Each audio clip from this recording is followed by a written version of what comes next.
Friends, LK academy તમારું સ્વાગત છે. હું આકાશ મહેતા. આજે આપણે ડિસ્કસ કરીશું current affair October first week. Let's start with the first news. આપણે પહેલી ન્યૂઝ છે ફ્રેન્ડ્સ કે હમણાં રિસેન્ટલી મિથુન ચક્રવર્તીજીને દાદા સાહેબ ફાલ્કે એવોર્ડ એનાયત કરવામાં આવ્યો. એના વિશે વાત કરીએ. ન્યૂઝ આપણા માટે ખૂબ જ ઇમ્પોર્ટન્ટ છે. દાદા સાહેબ ફાલ્કે એવોર્ડ વિશે વાત કરીશું આપણે આ ન્યૂઝમાં. દાદા સાહેબ ફાલ્કે એવોર્ડ કયા સેરેમની વખતે આપવામાં આવે છે? નેશનલ ફિલ્મ એવોર્ડ સેરેમની વખતે આપવામાં આવે છે. તો નેશનલ ફિલ્મ એવોર્ડ્સ વિશે વાત કરીશું અને દાદા સાહેબ ફાલ્કેજી વિશે વાત કરીશું, જેના નામથી આ એવોર્ડ આપવામાં આવે છે. તો ખૂબ જ ઇમ્પોર્ટન્ટ ન્યૂઝ છે. વાત કરીએ ડિટેલમાં. ઓકે, અગર હું દાદા સાહેબ ફાલ્કે એવોર્ડ વિશે વાત કરું તો એ સમજતા પહેલા દાદા સાહેબ ફાલ્કે એવોર્ડ એ નેશનલ ફિલ્મ એવોર્ડ સેરેમનીનો પાર્ટ છે ફ્રેન્ડ્સ. નેશનલ ફિલ્મ એવોર્ડ્સનો પાર્ટ છે. તો સૌથી પહેલા આપણે વાત કરીએ નેશનલ ફિલ્મ એવોર્ડ્સ વિશે. તો નેશનલ ફિલ્મ એવોર્ડ્સની શરૂઆત કરવામાં આવી 1954ની અંદર અને બે ટાઈપની ફિલ્મોની અંદર આ એવોર્ડ આપવામાં આવે છે.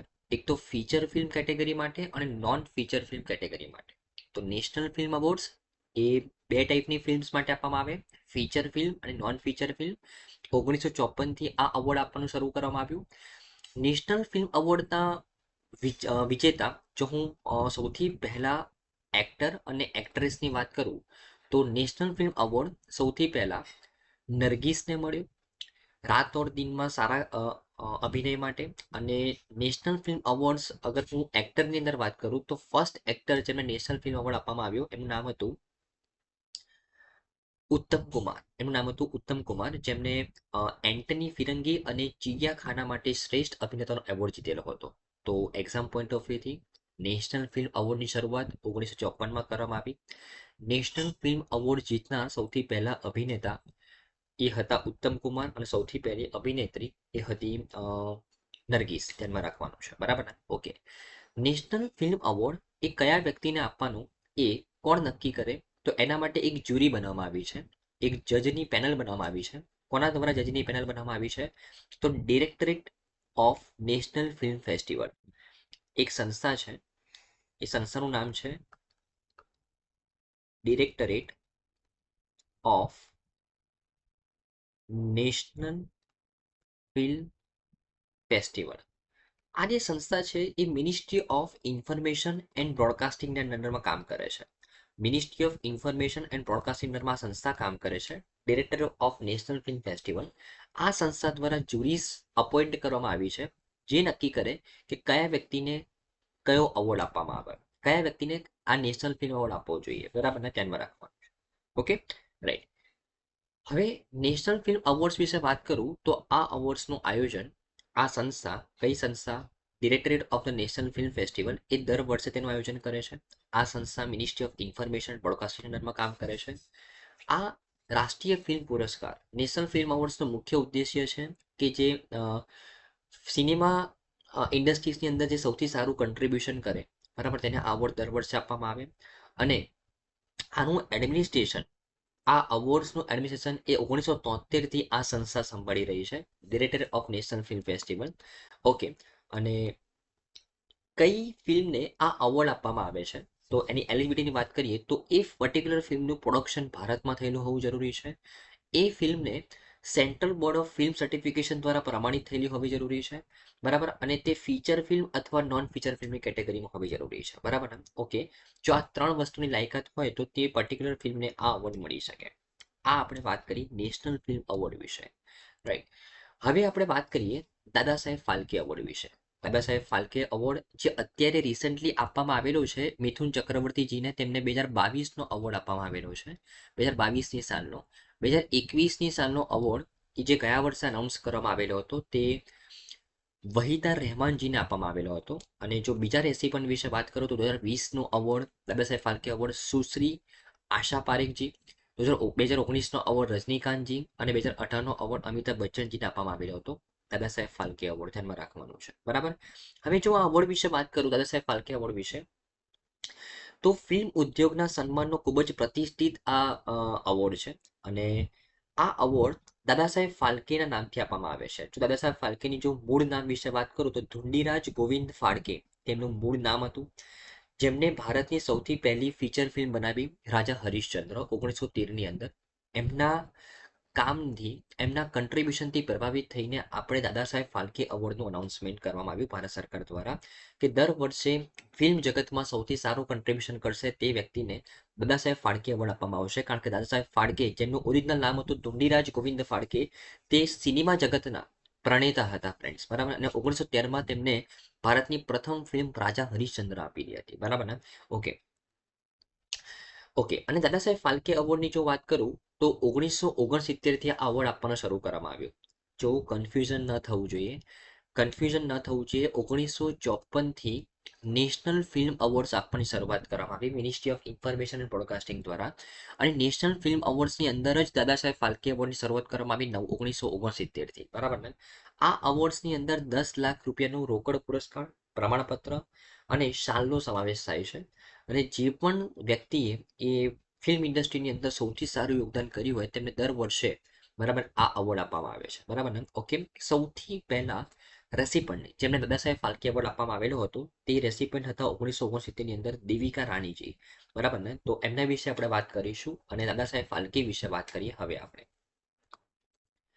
જો દાદા સાહેબ ફાલ્કે વિશે વાત કરું ફ્રેન્ડ્સ, તો તેમને ફાધર ઓફ ઇન્ડિયન સિનેમા ગણવામાં આવે છે. તેમને 1913ની અંદર ભારતની પહેલી ફીચર ફિલ્મ રાજા હરિશ્ચંદ્ર બનાવી. તેમણે તેમના જીવનની અંદર 95 મૂવીઝ અને 26 શોર્ટ ફિલ્મ બનાવી. 19 વર્ષનો તેમનું કેરિયર હતું અને આજથી 71 વર્ષ પહેલા તેમનું મૃત્યુ થયું ફ્રેન્ડ્સ, બરાબર ને. ઓકે. અને જે લેડી જેમને સૌથી પહેલો દાદા સાહેબ ફાલ્કે એવોર્ડ આપવામાં આવ્યો તેમનું નામ હતું દેવિકા રાણીજી. દેવિકા રાણી જે first lady of Indian cinema કહેવામાં આવે છે, બરાબર ને. અને એમને દાદા સાહેબ ફાલ્કે એવોર્ડ સૌથી પહેલો એનાયત કરવામાં આવેલો હતો. તેમને પદ્મશ્રીથી પણ સન્માન આપવામાં આવેલું છે ફ્રેન્ડ્સ, ધ્યાનમાં રાખવાનું છે. તો હમણાં રિસેન્ટલી આપણે કેમ ભણી રહ્યા છે દાદા સાહેબ ફાલ્કે એવોર્ડને, કારણ કે 70th નેશનલ ફિલ્મ એવોર્ડ સેરેમનીનું આયોજન કરવામાં આવેલું હતું હમણાં. અને એ એવોર્ડ સેરેમની દરમિયાન દાદા સાહેબ ફાલ્કે એવોર્ડ્સનું અનાઉન્સમેન્ટ કરવામાં આવ્યું, જે કોને આપવામાં આવ્યું? મિથુન ચક્રવર્તીજીને આપવામાં આવ્યું, જેમને એમના જીવનની અંદર 350 કરતાં પણ વધારે ફિલ્મ અલગ અલગ લેંગ્વેજની અંદર એ ફિલ્મની અંદર કામ કરેલું છે. એમના ડાયવર્સ કન્ટ્રીબ્યુશનના કારણે તેમને એવોર્ડ આપવામાં આવેલો છે. Okay, right. તો આઈ થિંક તમને આખી ન્યૂઝ સારી રીતે ખબર પડી હશે ફ્રેન્ડ્સ. નેક્સ્ટ ટોપિક છે ફ્રેન્ડ્સ કે આમાં રિસન્ટલી ઈસરો પ્લાન કરી રહ્યું છે ટુ લોન્ચ 112 દિવસનું mission to the planet Venus in March 2028. દેખો ફ્રેન્ડ્સ, એકદમ સિમ્પલ ન્યૂઝ છે કે ઈસરો એકચ્યુઅલી એક શેડ્યુલ કર્યું છે એને એક મિશન જે 112 દિવસનું છે. એ મિશન કયા ગ્રહ ઉપરનું છે? તો વિનસને ઇન્વેસ્ટિગેટ કરવાનું આ એક મિશન છે. આ મિશનને ક્યારે શેડ્યુલ કર્યું છે? તો એક્ઝેક્ટ ડેટ વિશે વાત કરું તો 29 માર્ચ 2028 ઈસરો આ મિશન લોન્ચ કરશે, બરાબર. અને 112 દિવસનું મિશન છે જેમાં વિનસ ગ્રહ ઉપર આપણે ઇન્વેસ્ટિગેટ કરીશું, બરાબર ને. ઓકે. હવે આ મિશનનું નામ રાખવામાં આવેલું છે વિનસ ઓર્બિટલ મિશન. આ મિશનનું નામ રાખવામાં આવેલું છે વિનસ ઓર્બિટલ મિશન. નામ પરથી જ ખબર પડે છે કે અહીંયા જેવી રીતના આપણે ચંદ્રયાન લોન્ચ કરીને ચંદ્રની ઉપર આપણે લેન્ડિંગ અને રોવિંગ કરેલું હતું, એવી રીતના વિનસ ઉપર આપણે શુક્રયાન લોન્ચ કરી રહ્યા છે, એને આપણે પાછળ વાત કરીશું. પણ આ મિશનની અંદર આપણે વિનસની ઉપર લેન્ડિંગ અને રોવિંગ નથી કરવાનું, જસ્ટ વિનસની આસપાસની જે ઓર્બિટ છે ત્યાં આપણે એક પ્રોજેક્ટ મૂકવાનો છે. એ પ્રોજેક્ટને વિનસની આસપાસ પરિભ્રમણ કરીને ત્યાંના એટમોસ્ફિયરનું ઇન્વેસ્ટિગેશન કરશે, ત્યાંના ક્લાઇમેટ વિશે ઇન્વેસ્ટિગેશન કરશે અને જેનો ડેટા આપણને પ્રોવાઈડ કરશે, બરાબર ને. તો આ મિશનનું નામ છે વિનસ ઓર્બિટલ મિશન, બરાબર. ઓકે. અને માર્ચ 2028ની અંદર 29 માર્ચ 2028 દિવસે આપણે લોન્ચ કરીશું આ મિશનને. 112 દિવસનું મિશન હશે. એના માટે ઈસરોએ 1236 કરોડ રૂપિયા એલોકેટ કરેલા છે, ધ્યાનમાં રાખવાનું છે, બરાબર. આ મિશનના માધ્યમથી આપણે 19 પેલોડ કયા રોકેટમાં મોકલવાના છે? તો launch vehicle mark 3, launch vehicle mark 3 નામનું રોકેટ આપણે લોન્ચ કરીશું આ મિશન માટે, જે અત્યાર સુધી આપણી પાસે અવેલેબલ જે રોકેટ છે એમાં સૌથી શક્તિશાળી રોકેટ છે. આ લોન્ચ વ્હીકલ માર્ક 3 રોકેટના માધ્યમથી, બરાબર, વિનસ ઉપર આપણે વિનસ ઓર્બિટલ મિશન લોન્ચ કરવાના છે, જેના માધ્યમથી આપણે 19 પેલોડ એ વિનસના ઓર્બિટમાં મૂકવાના છે. એ 19માંથી 17 નહીં 16 તો ઇન્ડિયા દ્વારા બનાવેલા છે અને બે પેલોડ છે ઇન્ડિયન અને ઇન્ટરનેશનલ કોલેબોરેશન થી આપણે બનાવેલા છે. અને આ ટોટલ મળીને 19 પેલોડ આપણે મૂકવાના છે આ વિનસની ઓર્બિટની અંદર કયા રોકેટના માધ્યમથી? લોન્ચ વ્હીકલ માર્ક 3 રોકેટના માધ્યમથી ધ્યાનમાં રાખવાનું છે. બરાબર, ઓકે. હવે જે વિનસની આપણે વાત કરી રહ્યા છીએ, જો સૂર્યમંડળની અંદર વાત કરું તો સૂર્યમંડળની અંદર સૂર્યથી સૌથી નજીકનો ગ્રહ છે ફ્રેન્ડ્સ મર્ક્યુરી, અને એના પછી બીજા નંબરનો સૌથી નજીકનો ગ્રહ છે વિનસ, અને એના પછી ત્રીજા નંબરનો સૌથી નજીકનો ગ્રહ છે અર્થ, આપણી પૃથ્વી. તો કહી શકાય કે વિનસ જેનું આપણે ઇન્વેસ્ટિગેશન કરવા જઈ રહ્યા છે એ સૌર મંડળની અંદર ડિસ્ટન્સની જો વાત કરીએ તો સૂર્યથી બીજા નંબરનો સૌથી નજીકનો ગ્રહ છે. બરાબર ને, ઓકે. એનું આપણે ઇન્વેસ્ટિગેશન કરી રહ્યા છે. અને તમે જો અર્થની સૌથી નજીકનો ગ્રહ પણ કોણ છે? વિનસ છે. ઓકે, તો આપણે વિનસને કેમ ઇન્વેસ્ટિગેટ કરી રહ્યા છે એનું રીઝન તો તમને પાછળ સમજાવીશ, પણ તમને વિનસના લોકેશન વિશે ખબર પડી ગઈ હશે ફ્રેન્ડ્સ. આપણે માર્સ ઉપર પણ ઘણા મિશન લોન્ચ કરેલા છે, મંગળયાન તમને યાદ હોય તો ફ્રેન્ડ્સ. બરાબર, હવે આપણે વિનસ ઉપર આપણા મિશન લોન્ચ કરવા જઈ રહ્યા છે. બરાબર, ઓકે. ઓકે, હવે વિનસ ઓર્બિટલ મિશન વિશે વાત કરું, જેના વિશે આપણે આ ન્યૂઝ ભણી રહ્યા છે એના વિશે વાત કરીએ. તો વિનસ ઓર્બિટર મિશનનું નામ આપવામાં આવ્યું છે શુક્રયાન 1. ઓકે, હવે શુક્રયાન, આપણે વિનસને શુક્ર ગ્રહ તરીકે પણ ઓળખીએ છીએ. તો આ મિશનને નામ આપવામાં આવ્યું છે શુક્રયાન 1, કારણ કે તે ઇન્ડિયાનું પહેલું પ્લાન મિશન છે વિનસ ઉપર, એટલે આ મિશન નામ આપવામાં આવ્યું છે શુક્રયાન 1. તો હવે વિનસ ઓર્બિટલ મિશનનું નામ તમે કયું જાણો છો? શુક્રયાન 1. બરાબર ને. તો શુક્રયાન 1 ઈસરો ક્યારે લોન્ચ કરવાનું છે? માર્ચ 2028ની અંદર. બરાબર ને.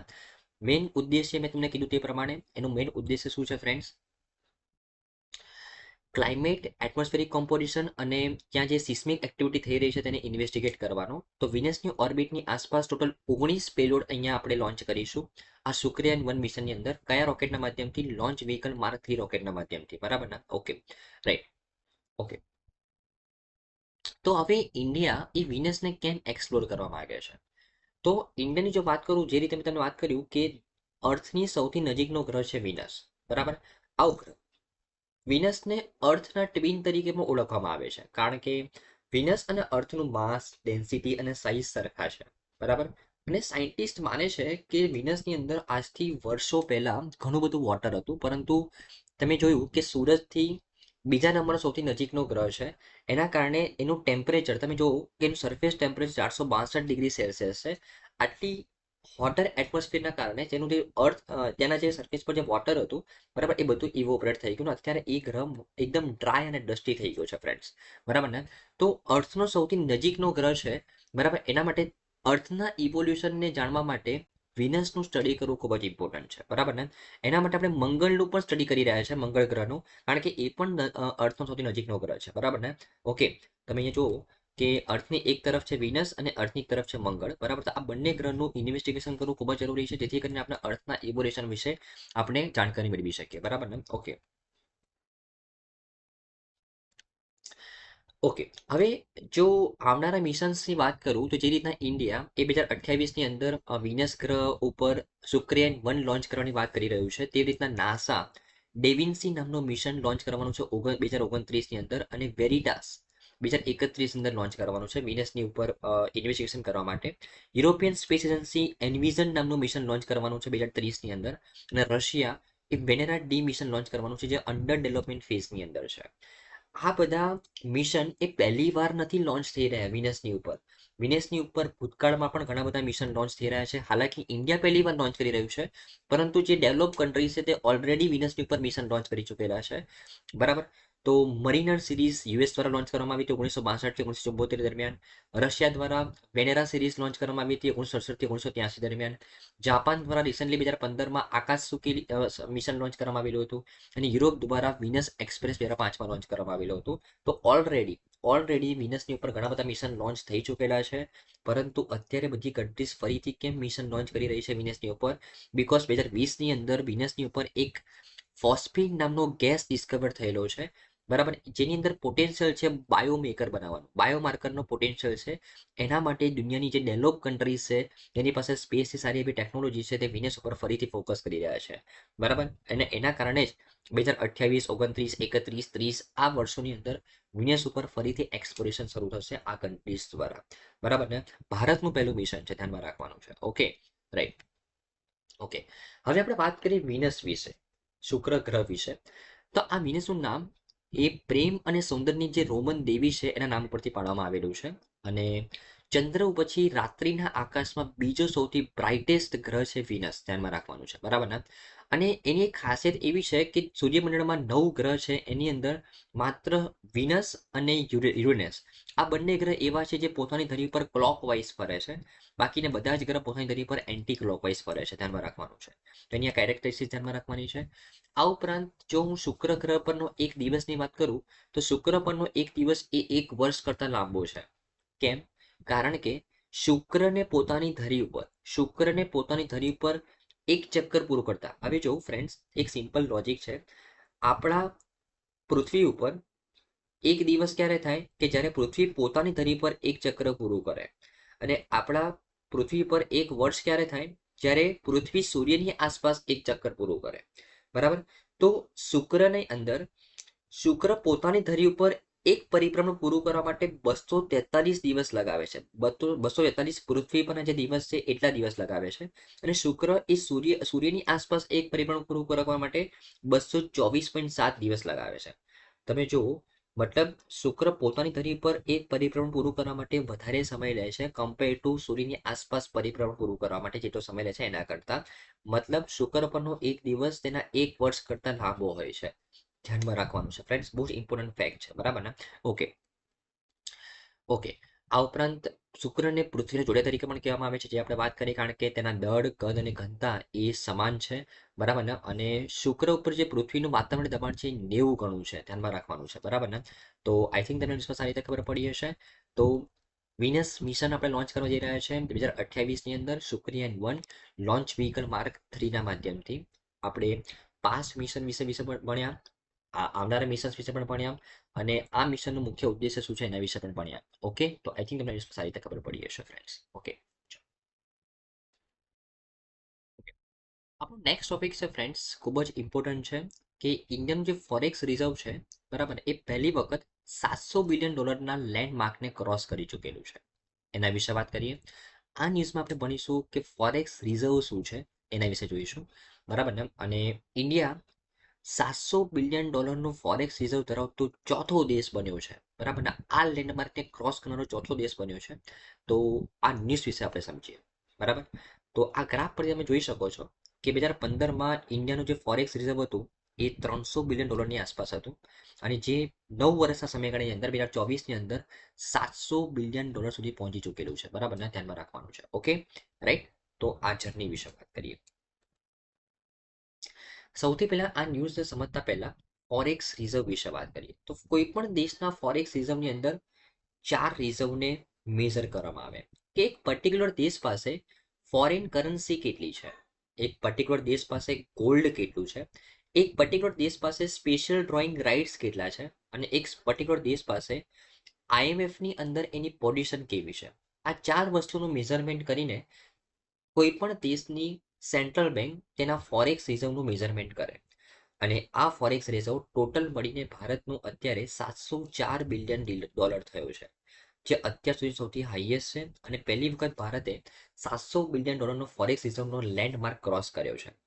અને આની અંદર ફોરેન કરન્સી એસેટ ભારત પાસે કેટલા છે, તો $704 બિલિયન માંથી $616 બિલિયન તો આપણી પાસે ફોરેન કરન્સી છે. હવે કોઈ પણ દેશ પાસે ફોરેન કરન્સી એસેટ હોવી ખૂબ જ જરૂરી છે. કારણ કે જેવી રીતના આપણે એઝ અ કસ્ટમર જ્યારે કોઈ પણ બેંક પાસે લોન લેવા પાસે જઈએ તો બેંક આપણી સંપત્તિ જુએ કે તમારી ઇન્કમ કેટલી છે, તમારી પ્રોપર્ટી કેટલી છે, એના પરથી તમને લોન આપે. એવી રીતના અગર એક પર્ટિક્યુલર દેશને પોતાની અંદર ડેવલપમેન્ટ કરવા માટે કોઈ ઇન્ટરનેશનલ સંસ્થા પાસેથી લોન જોઈએ, like world bank, like ADB, તો એ વર્લ્ડ બેંક એડીબી શું જોશે કે એ દેશ પાસે ફોરેન કરન્સી કેટલી છે, બરાબર ને. એ પર્ટિક્યુલર વસ્તુનું મેઝરમેન્ટ કરીને તે લોન આપશે, બરાબર ને. તો અગર કોઈ દેશ પાસે ફોરેન કરન્સી એસેટ વધારે માત્રામાં છે, મતલબ તેની ઇકોનોમી સ્ટેબલ છે, બરાબર, મતલબ એ દેશ પર વિશ્વાસ રાખીને એક ઇન્ટરનેશનલ સંસ્થા તેને લોન આપી શકે છે, સિમ્પલ, બરાબર ને. ઓકે, તો total $616 billion foreign currency asset આપણી પાસે છે, અને ટોટલ મળીને $704 બિલિયન આપણી પાસે ફોરેક્સ રિઝર્વ છે, બરાબર. અને જો ફોરેક્સ રિઝર્વની વાત કરું તો પહેલી વખત આપણે $100 બિલિયન લેન્ડમાર્ક ક્રોસ કરેલો હતો 2003ની અંદર. પછી 2007ની અંદર આપણે $200 બિલિયન લેન્ડમાર્ક ક્રોસ કર્યો. 2008ની અંદર એક જ વર્ષમાં આપણે $300 બિલિયન લેન્ડમાર્ક ક્રોસ કરી દીધો. પછી 2017 આવી ગયું અને $400 બિલિયન લેન્ડમાર્ક ક્રોસ કર્યો. કેમ આટલો વધારે સમય ગયો? કારણ કે તમને ખબર હશે યુએસમાં 2008ની અંદર ફાઇનાન્શિયલ ક્રાઇસિસ આવેલા હતા, બરાબર ને, ઇન્ટરનેશનલ લેવલ પર ઘણું મોટું ગાબડું પડેલું હતું ઇકોનોમિક્સની અંદર. એના કારણે આટલો સમયગાળો વ્યતીત થઈ ગયો 300-400 બિલિયન ડોલરને ક્રોસ કરવા માટે, બરાબર ને. પછી તમે જુઓ ગ્રાફ, એક બે વર્ષના સમયગાળામાં આપણે $100 બિલિયન આપણે એડ કરતા રહ્યા અને 2024ની અંદર આપણે $704 બિલિયન ફોરેક્સ રિઝર્વ અત્યારે એકઠું કરી દીધેલું છે ફ્રેન્ડ્સ, બરાબર ને. ઓકે ઓકે હવે વાત કરીએ કે આ વર્લ્ડ્સ બિગેસ્ટ ફોરેસ્ટ રિઝર્વ જે કોની પાસે છે? ભારતનો નંબર ચોથા નંબર પર છે. સૌથી વધારે ફોરેસ્ટ રિઝર્વ એ ચાઇના પાસે છે, $3.3 ટ્રિલિયન. સેકન્ડ નંબર પર છે જાપાન, $1.8 ટ્રિલિયન. થર્ડ નંબર પર છે સ્વિટ્ઝરલેન્ડ, $802 બિલિયન. અને ચોથા નંબર પર ઇન્ડિયા આવે છે, $704 બિલિયન. તો ટોપ 4 કન્ટ્રીઝ એની પાસે સૌથી વધારે ફોરેક્સ રિઝર્વ છે. આ ટોપ 4 કન્ટ્રીઝ છે. તમે કહેશો સર આમાં યુએસ કેમ નથી દેખાતું? કારણ કે ફ્રેન્ડ્સ, ફોરેક્સ રિઝર્વમાં સૌથી મોટો રોલ કોણ પ્લે કરે છે? Foreign currency asset. અને ફોરેન કરન્સીની અંદર સૌથી વધારે એક પર્ટિક્યુલર દેશ માટે સૌથી મજબૂત ફોરેન કરન્સી કઈ હોય? ડોલર હોય. જે દેશ પાસે ડોલર્સ વધારે એની ફોરેન કરન્સી એસેટનું વેટેજ વધારે. હવે યુએસમાં આ ફોરેક્સ રિઝર્વ કેમ ઓછું છે? કારણ કે ડોલર એ યુએસની પોતાની કરન્સી છે. તો યુએસ પાસે જે ફોરેન કરન્સી હશે તે ડોલર સિવાયની હશે, જેનું વેટેજ વર્લ્ડ લેવલ પર ઘણું ઓછું છે ફ્રેન્ડ્સ, બરાબર ને. એટલે આ ટોપ ફોરેક્સ રિઝર્વના જે કન્ટ્રીઝ છે એમાં યુએસનું નામ નથી, બીકોઝ ડોલર એ યુએસની પોતાની કરન્સી છે અને બીજા દેશો માટે તે ફોરેન કરન્સી છે અને ફોરેન કરન્સી એસેટનું સૌથી વધારે વેટેજ છે એટલા માટે ફ્રેન્ડ્સ, બરાબર ને. Okay right. તો તમારે ધ્યાનમાં રાખવાનું છે દુનિયાની અંદર સૌથી વધારે ફોરેક્સ રિઝર્વ ચાઇના પાસે છે. ભારત ચોથા નંબર પર આવી ચૂકેલું છે, બરાબર ને. ઓકે, તો આઈ થિંક તમને આની પર સારી રીતે ખબર પડી હશે. બહુ જ ઇમ્પોર્ટન્ટ ન્યૂઝ છે કે ભારતે પહેલી વખત $700 બિલિયન ફોરેક્સ રિઝર્વનો લેન્ડમાર્ક ક્રોસ કરેલો છે, બરાબર ને. ઓકે, ચોથા નંબરનું સૌથી હાઈએસ્ટ કન્ટ્રી બન્યું છે તેની પાસે ફોરેક્સ રિઝર્વ હોય, બરાબર ને. ઓકે, ફર્સ્ટ છે ચાઇના, ધ્યાનમાં રાખવાનું છે $3.3 ટ્રિલિયન. Okay right. ચાલો આપણે નેક્સ્ટ શું છે ફ્રેન્ડ્સ કે હમણાં રિસન્ટલી ઓડિશા ગવર્મેન્ટ દ્વારા 855 કરોડ રૂપિયા અલોકેટ કરવામાં આવેલા છે હીરાકુડ ડેમ સાથે જોડાયેલ 60 વર્ષ જૂની કેનાલ સિસ્ટમના રિનોવેશન માટે. તો આ ન્યૂઝને સમજવા માટે આપણે હીરાકુડ ડેમ વિશે સમજવું પડશે ફ્રેન્ડ્સ. તો સૌથી પહેલા આપણે હીરાકુડ ડેમ વિશે સમજી લઈએ, પછી આપણે રિસન્ટ ન્યૂઝ કરાવીએ. ઓકે, તો હીરાકુડ ડેમ વિશે જો વાત કરું તો હીરાકુડ ડેમ એ ઓડિશાના સંબલપુર ડિસ્ટ્રિક્ટથી લગભગ 15 કિલોમીટર દૂર આવેલું છે. કઈ નદી ઉપર? મહાનદી ઉપર. આ ડેમની જો વિશેષતા વિશે વાત કરું તો વિશ્વનો સૌથી લાંબો ડેમ છે ફ્રેન્ડ્સ. 26 કિલોમીટર સુધીના વિસ્તારમાં તે ફેલાયેલો છે. તે વિશ્વનો સૌથી લાંબો ડેમ છે, બરાબર. અને આ હીરાકુડ ડેમના કારણે એ એશિયાનું સૌથી મોટું માનવ સર્જિત તળાવ એ ઉત્સર્જિત થાય છે, જેનું નામ છે હીરાકુડ લેક, બરાબર ને. જે એશિયાનું સૌથી મોટું માનવ સર્જિત તળાવ છે હીરાકુડ લેક, બરાબર ને. જે હીરાકુડ ડેમની અંદર પાણી સ્ટોર થયું, બરાબર, એ પાણીના માધ્યમથી ઇલેક્ટ્રિસિટી પ્રોડ્યુસ થાય છે અને જે બાકીનું પાણી એક તળાવના માધ્યમથી એક લેકની અંદર પડે છે, બરાબર ને. અને એ જે તળાવ એ માનવસર્જિત તળાવ છે, જે દુનિયાનું એશિયાનું સૌથી મોટું માનવસર્જિત તળાવ છે, જેનું નામ છે હીરાકુડ લેક, ધ્યાનમાં રાખવાનું છે, બરાબર ને. ઓકે, હવે જો હીરાકુડ ડેમની જો વાત કરું મેપની અંદર, તો આ આપણો ભારતનો મેપ છે, જેની અંદર આ આપણું ઓડિશા છે, આ ઓડિશા છે, જેને આપણે ઝૂમ કરીને જોઈને ત્યાં આવું દેખાય છે. અને એની અંદર આ સંબલપુર ડિસ્ટ્રિક્ટ છે, બરાબર. આ સંબલપુર ડિસ્ટ્રિક્ટની અંદર આ લોકેશન ઉપર 15 કિલોમીટર દૂર હીરાકુડ ડેમ બનાવવામાં આવેલો છે, બરાબર ને. ઓકે, કઈ નદીની ઉપર? મહાનદીની ઉપર. હવે મહાનદીની જો વાત કરીએ ફ્રેન્ડ્સ, તો આ ઓડિશાની એક્ઝેક્ટ બાજુમાં છે છત્તીસગઢ.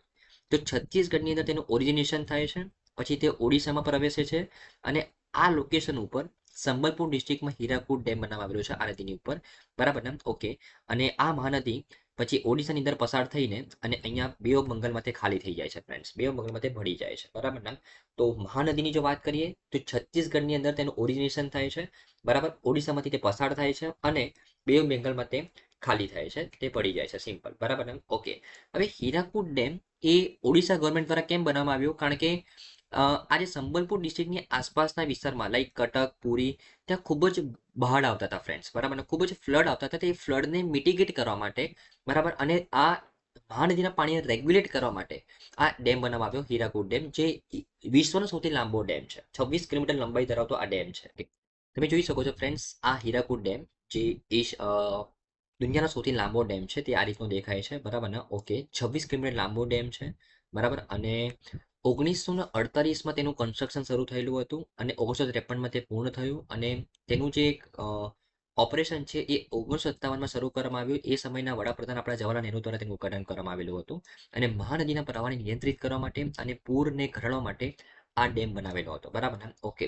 અને ટોટલ આ ડેમની અંદર જે પાણી જે સ્ટોર થાય છે અને એ પાણીનો જે નિકાલ થાય છે કેનાલના માધ્યમથી, બરાબર, એ કેનાલના માધ્યમથી 4,36,000 હેક્ટરની અંદર સિંચાઈ માટે જરૂરી પાણી મળે છે ફાર્મર્સને.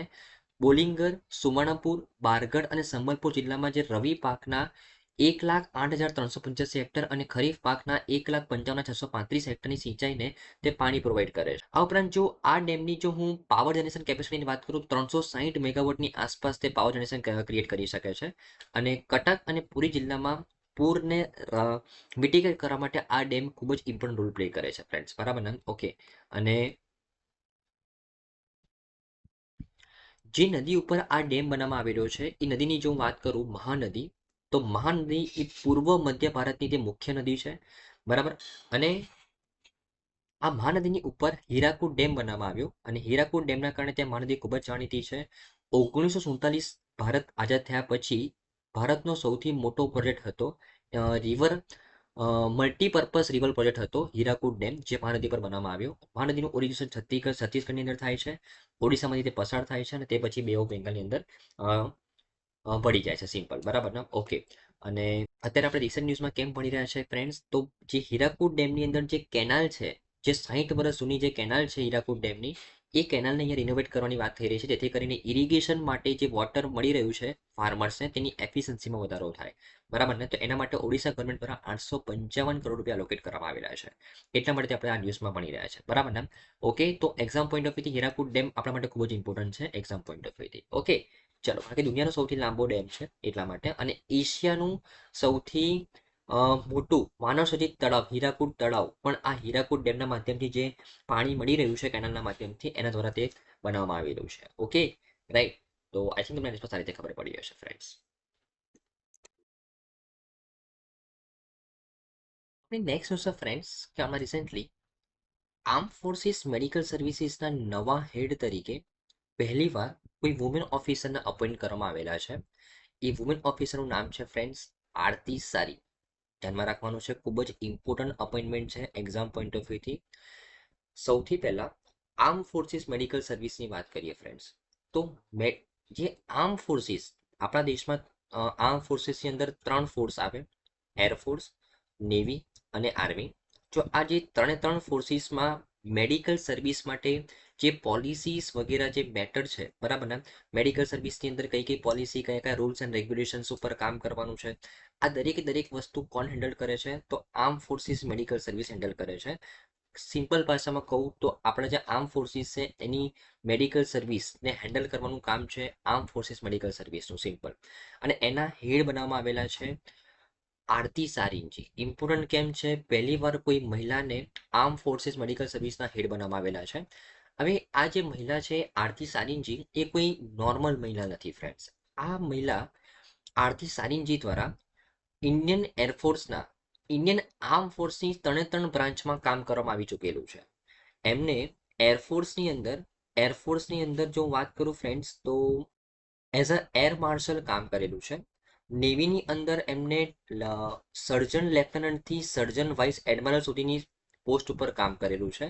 અને આર્મીની અંદર તેમને લેફ્ટનન્ટથી કેપ્ટન તરીકેની પોસ્ટ ઉપર કામ કરેલું છે. તો 3 ફોર્સિસનું અનુભવ છે, એટલા માટે તેમને હેડ બનાવવામાં આવેલા છે arm forces medical service. Director general of the arm forces medical service બનાવવામાં આવેલા છે. તેમનું કામ શું હશે? તો તે ડિફેન્સ મિનિસ્ટ્રી સાથે કોર્ડિનેટ કરશે.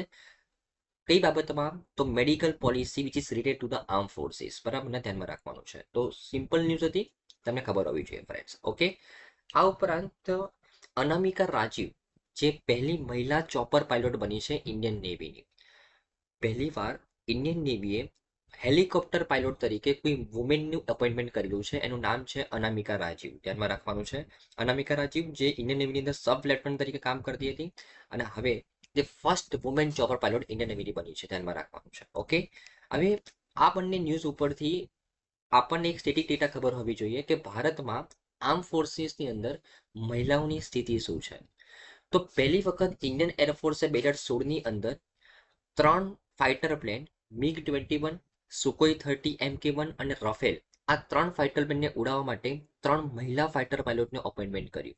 ઓકે, આ ઉપરાંત ઇન્ડિયન આર્મીની વાત કરું તો ઇન્ડિયન આર્મીની અંદર ઘણા બધા અલગ અલગ સેક્ટર્સની અંદર engineering, signal, army air defence, intelligence corps, મતલબ આવા અલગ અલગ સેક્ટર્સની અંદર મહિલાઓ કામ કરે છે. આ ઉપરાંત ઇન્ડિયન નેવી દ્વારા ઘણા બધા ફ્રન્ટલાઇન જહાજો ઉપર મહિલા અધિકારીઓને અપોઇન્ટ કરવામાં આવી. જે ઇન્ડિયન નેવી પહેલા આ બધા સેક્ટરની અંદર મહિલાઓને અપોઇન્ટ નહોતું કરતું, તેમને ફ્રન્ટલાઇન જહાજોની અંદર મહિલાઓને અપોઇન્ટ કરવાનું શરૂ કર્યું અને અત્યારે આપણા આર્મ ફોર્સિસની અંદર 10,493 મહિલાઓ અધિકારીઓ સેવા આપે છે. બરાબર ને? ઓકે, 10,493, એમાં સૌથી વધારે ઇન્ડિયન આર્મીની અંદર છે. બરાબર ને? Okay, right. આ ઉપરાંત જો એક ઇમ્પોર્ટન્ટ ફેક્ટની વાત કરું તો જાન્યુઆરી 2023ની અંદર કેપ્ટન શિવા ચૌહાણ આ એક મહિલા અધિકારી છે જેમને સિયાચિન ગ્લેશિયર ઉપર અપોઇન્ટ કરવામાં આવ્યા. બરાબર ને? આ ખૂબ જ સ્ટ્રેટેજિક લોકેશન છે ઇન્ડિયા અને ચાઇના વચ્ચે. બરાબર ને? એવા લોકેશન ઉપર આ વુમેન ઓફિસરને અપોઇન્ટ કરવામાં આવી જાન્યુઆરી 2023ની અંદર. અને ફેબ્રુઆરી 2023માં સેનાએ પ્રથમ વખત મહિલા અધિકારીઓને તબીબી પ્રવાહની બહાર કમાન્ડ ભૂમિકાઓ સોંપવાનું શરૂ કર્યું. બરાબર ને? ઓકે, તો આપણું Indian arm force gender equality પર ફોકસ કરી રહ્યું છે ધીમે ધીમે. ઓકે, અને 2 ઇમ્પોર્ટન્ટ અપોઇન્ટમેન્ટ તમારે યાદ રાખવાની છે. આર્મ ફોર્સિસ મેડિકલ સર્વિસના હેડ આરતી સારીનજી અને ઇન્ડિયન નેવીની પહેલી મહિલા ચોપર પાયલોટ કોણ? અનામિકા રાજીવજી. બરાબર ને? ધ્યાનમાં રાખવાનું છે. ઓકે, ચાલો આપણે નેક્સ્ટ ન્યૂઝ છે ફ્રેન્ડ્સ કે આમાં રિસેન્ટલી એક આર્ટિકલ આવ્યો છે ધ હિન્દુની અંદર. એ આર્ટિકલની અંદર એવું કહેવામાં આવેલું છે કે ઈસરો માત્ર ગગનયાન મિશન ઉપર કામ નથી કરતું. ઈસરો અત્યારે ક્વાઇટલી, મતલબ ચૂપચાપ સમુદ્રયાન મિશન કે ઉપર પણ કામ કરી રહ્યું છે. બરાબર ને? તો આપણા માટે આ બંને મિશન જાણવા ખૂબ જ જરૂરી છે. આપણે આ આર્ટિકલની અંદર સમુદ્રયાન મિશન ઉપર ફોકસ કરીશું. પહેલા હું તમને ગગનયાન મિશન વિશે વાત કરી દઉં. ગગનયાન મિશન, આ મિશન વિશે આપણે ભૂતકાળમાં પણ ઘણા વિડીયોઝની અંદર જોઈ ચૂકેલા છે. આ મિશનની અંદર ઈસરો એ હ્યુમન્સને બરાબર સ્પેસની અંદર મોકલી રહ્યું છે. બરાબર ને? એક ઇન્ડિયન સ્પેસ એજન્સી ઇન્ડિયન સાયન્ટિસ્ટને સ્પેસની અંદર મોકલશે, અંતરિક્ષની અંદર મોકલશે રિસર્ચ કરવા માટે અને પાછું પણ લાવશે. બરાબર ને? અત્યાર સુધી આપણે ઇન્ડિયન સાયન્ટિસ્ટ જે સ્પેસમાં જઈ ચૂકેલા છે તે વિદેશી સ્પેસ એજન્સી દ્વારા જઈ ચૂકેલા છે. હવે ઇન્ડિયન સ્પેસ એજન્સી ઈસરો આ મિશનની અંદરમાં ઇન્ડિયન સાયન્ટિસ્ટને અંતરિક્ષની અંદર રિસર્ચ કરવા માટે મોકલશે અને ત્યાંથી પાછા લાવશે. કયા મિશનની અંદરમાં? ગગનયાન મિશનની અંદરમાં.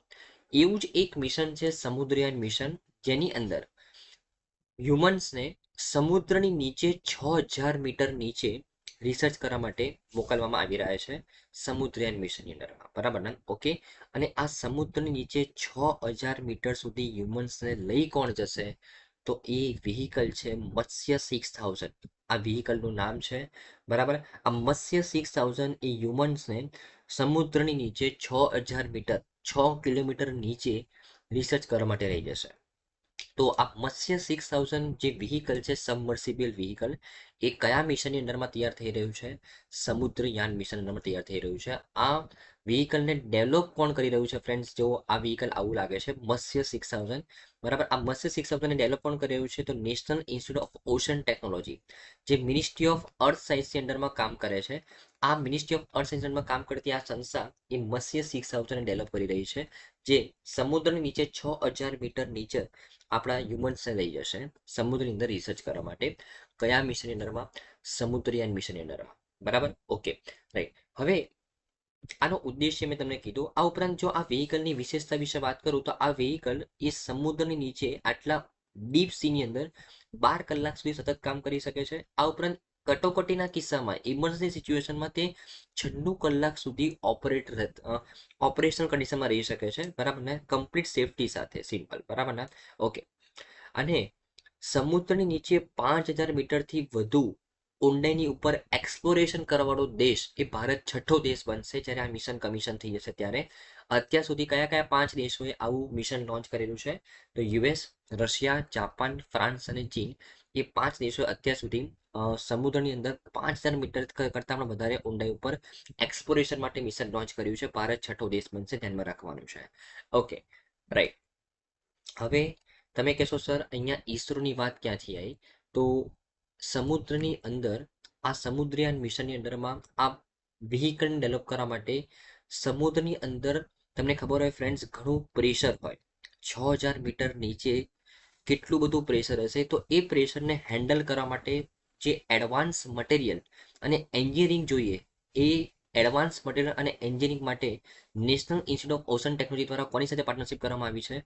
ઈસરો સાથે પાર્ટનરશિપ કરવામાં આવી છે. સિમ્પલ, બરાબર ને? ઓકે, તો ઈસરો એકચ્યુઅલી આ વ્હીકલ માટે જરૂરી એક મટીરિયલ તૈયાર કરી રહ્યું છે, જે 80 mm જાડા ટાઇટેનિયમ એલોયથી આ વ્હીકલ બનાવવામાં આવી રહ્યું છે, જે સમુદ્રની સપાટીથી 600 ગણા વધારે પ્રેશરને હેન્ડલ કરી શકે. બરાબર ને? આ ઉપરાંત એક સિસ્ટમ બનાવવામાં આવી રહી છે, ultra short baseline aquatic positioning system. નામ પરથી જ ખબર પડે છે કે આ એક પોઝિશનિંગ સિસ્ટમ છે, ultra short baseline aquatic position system. હવે આ કેવી રીતના કામ કરશે, તો એના વિશે જો વાત કરું તો નોર્મલી આપણું જે ઇન્ડિયન કોસ્ટ છે, બરાબર, સમુદ્ર કિનારો છે, ત્યાંથી આ વ્હીકલ જેના માધ્યમથી આપણે રિસર્ચ કરવાનું છે તેને કોઈ લોકેશન ઉપર લાવવું પડશે. બરાબર ને? કે જે લોકેશન ઉપર રિસર્ચ કરવાનું છે તે લોકેશન સુધી લાવવા માટે એક શિપનો ઉપયોગ કરવામાં આવશે. એ શિપને આ વ્હીકલ માટેની મધરશિપ કહેવાય. તો આ વ્હીકલ જ્યારે સમુદ્રની નીચે ડીપ સીની અંદરમાં જશે ત્યારે આની જે પણ એક્ટિવિટી થઈ રહી છે એ એનો સીધા સિગ્નલ કોને મળશે? એની મધરશિપને મળશે. એ કઈ કઈ ટેકનોલોજીના માધ્યમથી?